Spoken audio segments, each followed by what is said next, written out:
Ah oui. Papa, maman, cher honorable, chère excellence, votre satisfaction est notre devoir. Voici la solution rapide pour toute activité des transactions immobilières en RDC. Pour la vente, l'achat et la mise en location. Oji mamacita, Oji mamacita, tu te de qui de moi de nous pour toi je t'ai redessus massa. Vas-y mamacita, Oji mamacita, en plan ensemble je t'ai dit je t'aime à travers les miningas. Oji mamacita, Oji mamacita, tu te de qui de moi de nous pour toi je t'ai redessus massa. Oji mamacita, en plan ensemble je t'ai dit je t'aime à travers les miningas. Quand je pense à toi je suis pas allé, je suis BG encore. Tu t'en fous de mes reproches et de mes erreurs qui sont moches. La bonne j'arrange mes souvenirs dans la je deviens rage quand je suis dans le... Mbote bandeko balandishani na biso libota na biso nde tolobaka kaka eza toujours bino awa toyi kotala lupango oyo lupango moko totala déjà mais tobandeli yango po ezongi susu na marché makadami yango wana emonana lupango toyi kotala yango oyo donc wana awa tozokota sikoyo na atotemi liboso ya lupango tozokota donc lupango ya demi parcelle jusqu'à place fondation au esuki autant na 50 cm yango limite à lupango au toteka na ngamba gauche koto o ezopesa biso 12 mètres sur 30 12 mètres sur 30 donc eza lupango mo eza monene eza lupango mo so beti en termes de mètres carrés donc yo mo calculer to wana ba plus de 360 mètres carrés donc eza vraiment monene eza na ndako à 2 chambres salon ndako à 2 chambres salon et puis na annexe auto remona toujours ato baluki na ndenga ciment et puis na ndenga ciment to na fondation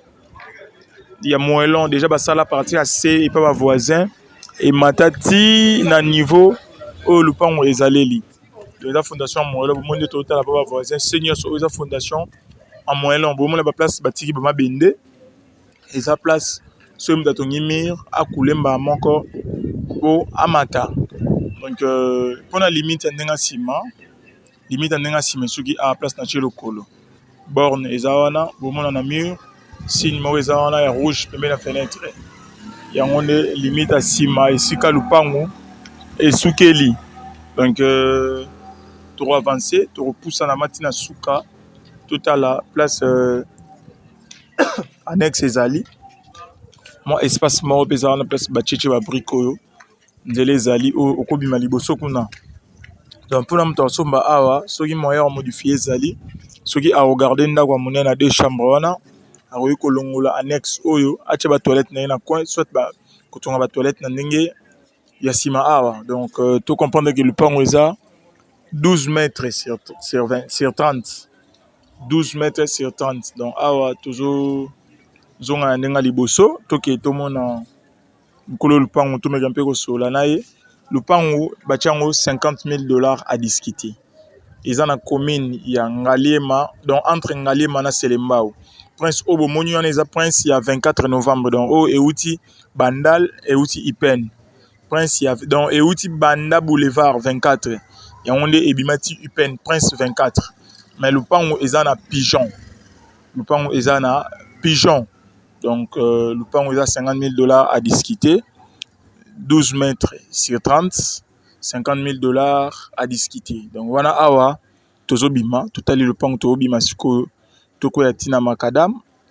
pour bomona distance nde tolobaki eza deuxième parcelle na makadam donc to wana pigeon soko bimi prince okiti tina mwase okomina